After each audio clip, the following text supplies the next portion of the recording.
Hello all! எல்லாருக்கும் வணக்கம். இன்னைக்கு இந்த விலாக்ல ஒரு டே இன் மை லைஃப் விலாக் மாரி பார்க்க போறோம். இந்த விலாக் எடுத்தது வந்து அக்டோபர் 2 காந்தி ஜெயந்தி அன்னைக்கு. ஹஸ்பண்ட், பாப்பா எல்லாருக்குமே ஸ்கூல், ஆஃபீஸ்ன்னு லீவு. அன்னைக்கு காலையில இருந்து தான் வீடியோ எடுக்க ஸ்டார்ட் பண்ணேன். லீவ்னால எப்பவும் காலையில சீக்கிரமா எழுந்திரிக்கணும்னு தோணவே தோணாது. முடிஞ்ச அளவுக்கு லேட்டா எழுந்திரிக்கலான்னு தான் பார்ப்போம். தூக்கமே தெளிஞ்சாலும் சும்மா தான் படுத்துட்டு இருப்பேன். ஆனா இந்த பாப்பா இருக்காளே, லீவ்னா மட்டும் சீக்கிரம் எந்திரிச்சுருவா. இதே ஸ்கூல் டேஸ்னா கஷ்டப்பட்டு எழுப்பணும். காலையில பிரேக்ஃபாஸ்ட்டா சிம்பிளா டைம் ஆயிடுச்சுன்ட்டு சொல்லி ராகி சேமியா தான் செஞ்சிருந்தேன். அன்னைக்கு அமாவாசை வேற. ஹஸ்பண்ட் கோவில் போலான்னு சொல்லியிருந்தாங்க. அதனால குயிக்கா என்ன பண்ண முடியுமோ அத பண்ணிட்டேன். எல்லாரும் சாப்பிட்டு முடிச்சுட்டு ஒரு 11:00 மேலேயே ஆயிடுச்சு கோவிலுக்கு கிளம்புறதுக்கு. ஒரு 11:15, 11:20 இருக்கும். அந்த டைம்க்கு தான் கிளம்புனோம். கொஞ்சம் தூரமா பெரிய கோவிலுக்கு போலான்ட்டு தான் பிளானு. ஒரு வேளை இருக்குமோ இல்லையோன்ட்டு தெர்ல. அதனால பக்கத்துல இருக்க சின்ன கோவிலுக்கே கிளம்பி போயிருந்தோம்.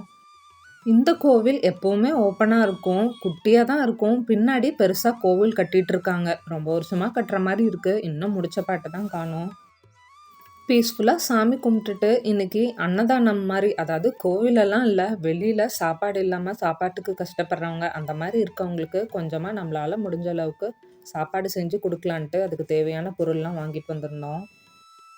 இந்த பிளான் வந்து ரொம்ப நாளாவே இருந்தது. ஆனா, அத செயல்படுத்தாமலே இருந்தோம். ஹஸ்பண்ட் வந்து ஃபர்ஸ்ட் டைமா குடுக்குறோம். அமாவாசைக்கா குடுக்கலான்னு சொல்லிட்டே இருந்தாங்க.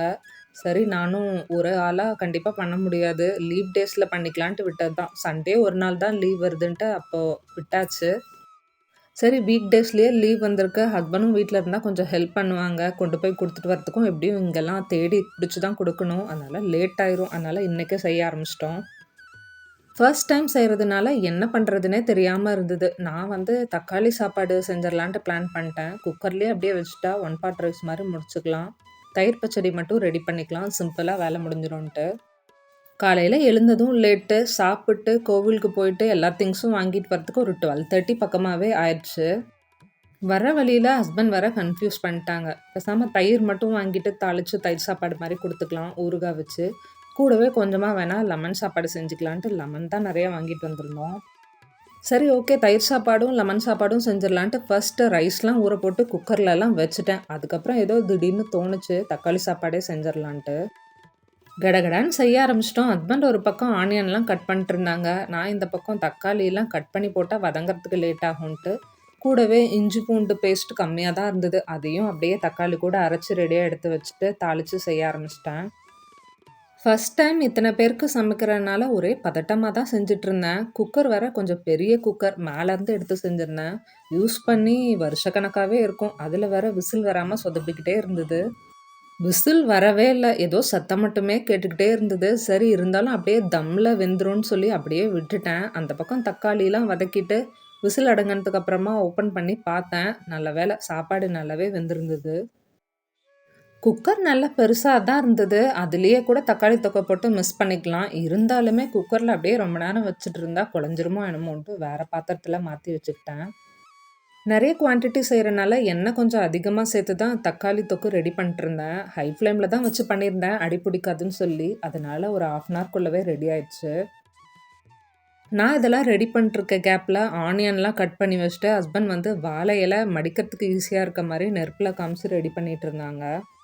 சாப்பாடு கரெக்டான பதத்துல வெந்திருந்துச்சு. அதனால ரொம்பலாம் குழஞ்சு போகல. லைட்டா ஆறுனதுக்கு அப்புறமா தக்காளி தொக்கு அது கூட போட்டு மிக்ஸ் பண்ணி ஒரு வழியா சாப்பாடு ரெடி பண்ணி வச்சாச்சு. அதுக்கப்புறமா தயிர் பச்சடிக்கு ரெடி பண்ணிட்டுருந்தோம்.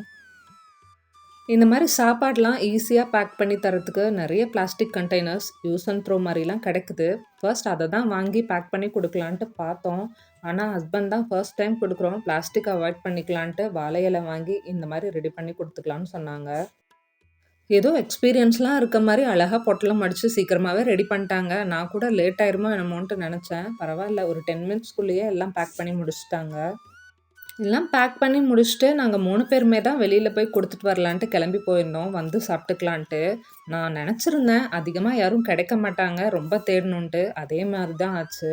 நம்ம எங்கேயாவது சாதாரணமா வெளியில கிளம்பி போயிருப்போம். கோவிலுக்கோ, இல்ல பார்க்கோ எங்கேயோ. அங்கலாம் போற வழியில நெறைய பேரு சாப்பாட்டுக்கு கஷ்டப்படுறவங்கள பார்க்குற மாரி இருக்கும். ஆனா, நம்ம ரெடி பண்ணிட்டு குடுக்கணும்னு போவோம். அன்னைக்கு மட்டும் தான் அதிகமா யாருமே கண்ல தென்பட மாட்டாங்க. அந்த மாரி தான் அன்னைக்கு இருந்தது. பாப்பா வேற நானும் உங்களுக்கு ஹெல்ப் பண்றேன்னு சொல்லி பிளாஸ்டிக் கவர்லாம் எடுத்துட்டு வந்து ஒவ்வொரு பார்சலா போட்டுட்டு இருந்தா. நாங்களே பிளாஸ்டிக் அவாய்ட் பண்ணணும்னு சொல்லி தான் இந்த வேலை பார்த்துருக்கோம். நீ ஏன் இப்படி பண்றேன்னு கேட்டா விடவே இல்ல. இருந்தாலும் அவள சமாளிக்கிறதுக்காக ஒரு கவர் மட்டும் அந்த மாரி எடுத்துட்டு போயிட்டோம். வெளியில எல்லாருக்கும் சாப்பாடு குடுத்ததெல்லாம் நான் எதுவும் வீடியோ எடுக்கல. அதுக்கப்புறம் வந்து சாப்பிட்டு, ரெஸ்ட் எடுத்துட்டு, ஈவினிங் போல ஹஸ்பண்ட் கோவிலுக்கு போலாம் அமாவாசை அப்படின்னு சொல்லியிருந்தாங்க. நாங்க ஆல்ரெடி ட்ரெஸ்லாம் பர்ச்சேஸ் பண்ண மார்க்கெட் போறதா பிளான் பண்ணியிருந்தோம். ஆனா எல்லாமே சொதப்பிருச்சு. ஒரு 5:00 பக்கமாலாம் பயங்கரமா இருட்டிருச்சு. இடி, மின்னலா இருந்தது. மழை தூத்தலும் வந்துட்டே இருந்தது. ஆனா மழை லைட்டா தான் வந்தது. நைட் போல தான் அதிகமா மழை வந்தது. இருந்தாலும் வெளியில போயிட்டு எதுக்கு ரிஸ்க் எடுக்கணுன்ட்டு நாங்க போல. ஈவினிங் அப்படியே காஃபி போட போனேன். ஹஸ்பண்ட் வந்து மழை வர மாரி இருக்கு. போண்டா, பஜ்ஜி ஏதாவது இருந்தா நல்லாயிருக்கும்னு சொல்லியிருந்தாங்க. ஆனா வீட்ல பஜ்ஜி மாவு, கடலை மாவு எதுவுமே இல்ல. போய் வாங்கிட்டு வர சொன்னேன். யார் போய் வாங்கிட்டு வரதுன்ட்டு சலுப்பா போகவே இல்ல. அதனால வீட்ல இருக்கிறத வச்சே ரெடி பண்ணிட்டேன். கோதுமை மாவுல கொஞ்சமா வெல்லம் கரைச்சு ஊத்தி, பேக்கிங் சோடாலாம் போட்டு ஸ்வீட் ஆப்பம் மாரி செய்றது தான். இது ஆல்ரெடி ஒரு ஷார்ட்ஸ்ல கூட ஷேர் பண்ணியிருக்கேன். செக் பண்ணி பாருங்க வேணும்னா. காஃபிக்கு இது சுத்தமா செட் ஆகாது தான். பட் வேற வழி இல்ல. இத மட்டும் தான் ரெடி பண்ண முடிஞ்சது. காஃபி குடிச்சுட்டு அப்படியே ஸ்நாக்ஸ் சாப்பிட்டு கொஞ்ச நேரம் ரிலாக்ஸ் பண்ணிட்டு கிச்சனுக்குள்ள வந்து பார்த்தா, இந்த நிலைமையில தான் இருந்தது. இத பார்த்தா கண்டிப்பா டின்னர் சமைக்கணுன்ட்டு தோணவே தோணாது. அதனால எவ்வளோ நேரம் ஆனாலும் பரவால்ல. ஃபர்ஸ்ட்டு கிளீன் பண்ணி முடிச்சுட்டு, அதுக்கப்புறம் டின்னர் சமைக்கலான்ட்டு ஸ்டார்ட் பண்ணிட்டேன்.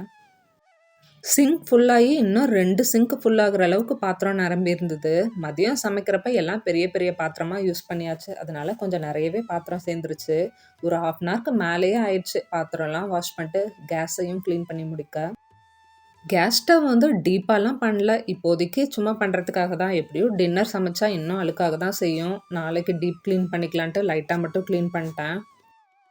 மதியம் சமைக்கிறதுக்கு தேவையான திங்ஸ்லாம் வாங்கும்போது, வீட்ல கொத்தமல்லி இல காலியாயிடுச்சு. வீட்டுக்கு தேவையான கொத்தமல்லி இல அப்படியே ஸ்ப்ரிங் ஆனியன் பார்த்தேன். ஃப்ரெஷ்ஷா இருந்தது. வாங்கிட்டு வந்துட்டேன்.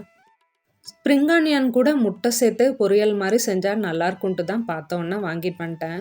ஆனா ஸ்டோர் பண்ணும்போது தான் ஞாபகம் வந்தது. இன்னைக்கும் செய்ய முடியாது. அடுத்தது தர்ஸ்டே, ஃப்ரைடே, சாட்டர்டே 3 நாளும் செய்ய மாட்டோம். சண்டே நான்வெஜ் செய்வோம். அதுக்கப்புறம் தான் செய்யணுன்ட்டு தோணுச்சு. இனிமே தான் யோசிக்கணும். ஸ்ப்ரிங் ஆனியன் வச்சு அடுத்தது என்ன பண்ணலான்ட்டு. தயிர் சாப்பாடு பண்ணலான்ட்டு தயிர் கொஞ்சம் நெறையவே வாங்கிட்டு வந்துட்டோம். ஒரு பாக்கெட் அப்படியே இருந்தது. வேஸ்ட்டா போயிரும்ன்னு சொல்லி, அடுத்த நாளைக்கு கம்பு ஊற போட்டு அத செஞ்சு வச்சுட்டா, கம்பு கூழ் மாரி எடுத்துக்கலான்ட்டு ஊற போட்டு வச்சிருந்தேன். அதையும் அரைச்சு ஒரு பாத்திரத்துல அப்படியே வச்சா வெந்துட்டுருக்கும். நம்ப தள்ளி போயிட்டா கண்டிப்பா அடி புடிச்சுரும். அதனால டின்னர் சமைக்கும்போதே சைட்ல அப்படியே ரெடி பண்ணலான்ட்டு ஃபர்ஸ்ட் அத வச்சுட்டேன் அடுப்புல. மிக்ஸ் பண்ணி விட்டுக்கிட்டே இருக்கணும். இல்லன்னா கட்டி பட்டுரும், அடி புடிச்சுரும். அப்புறம் டேஸ்ட்டே மாறிரும். இந்த மாரி நெறைய டைம் ஆயிருக்கு. அதனால தான் இன்னைக்கு பக்கத்துல இருக்கும்போதே செய்ய ஆரம்பிச்சிரலான்ட்டு செய்ய ஆரம்பிச்சுட்டேன். லாஸ்ட்டா கொஞ்சம் மட்டும் தான் மாவு இருந்தது. நல்லா புளிச்சிருந்தது. புளிச்ச மாவுல நமக்கு எப்பவும் பணியாரம் சாப்பிட்டா நல்லாருக்குன்ட்டு தான் தோணும். ஆனா இன்னைக்கு ரொம்ப டயர்டா இருந்தது. அதனால தோசை மாரியே போட்டுக்கலான்ட்டு ரெடி பண்ட்டேன். வெங்காயம்லாம் பொடி பொடியா கட் பண்ணி, பச்சை மிளகா கூட வதக்கி, அதுக்கப்புறம் மாவுல சேர்த்து செஞ்சா நல்லாருக்கும். ஆனா, இன்னைக்கு அதுவும் கிடையாது. அப்படியே டைரக்ட்டாவே வெங்காயம், கொத்தமல்லி இல, கார மிளகாலாம் ஆட் பண்ட்டேன். தோசை அப்படியே ஒன் பை ஒன்னா ஊத்திட்டு, எப்பவுமே ஆனியன் தோசை, பணியாரம்னா இதுக்கு பெஸ்ட் காம்பினேஷன் தேங்காய் சட்னியா தான் இருக்கும். ஆப்ட்டாவும் இருக்கும். வேலையும் சீக்கிரம் முடிஞ்சிரும்ன்ட்டு, அதையே அப்படியே டக்குன்னு ரெடி பண்ட்டேன். எல்லாருக்கும் தோசை சுட்டு முடிச்சுட்டு, தேங்காய் சட்னி அரைச்சு வச்சுட்டேன். சாப்பிட போறதுக்குள்ள கரெக்ட்டா ஒரு 1/2 அன் ஹவர் பக்கமாவே ஆயிடுச்சு. கம்பும் நல்லாவே வெந்துருச்சு. அடி பிடிக்காம இன்னைக்கு தான் ஃபர்ஸ்ட் டைம் செஞ்சிருக்கேன். லீவ் டேஸ்னாவே ஈவினிங்க்கு மேல எங்கேயாவது வெளியில போயிட்டு வந்தா தான் அந்த டேவே கம்ப்ளீட் ஆகுற மாரி இருக்கும். கொஞ்சம் ரிலாக்ஸிங்காவும் இருக்கும். ஆனா இன்னைக்கு மழை வந்தனால எங்கேயுமே போக முடில.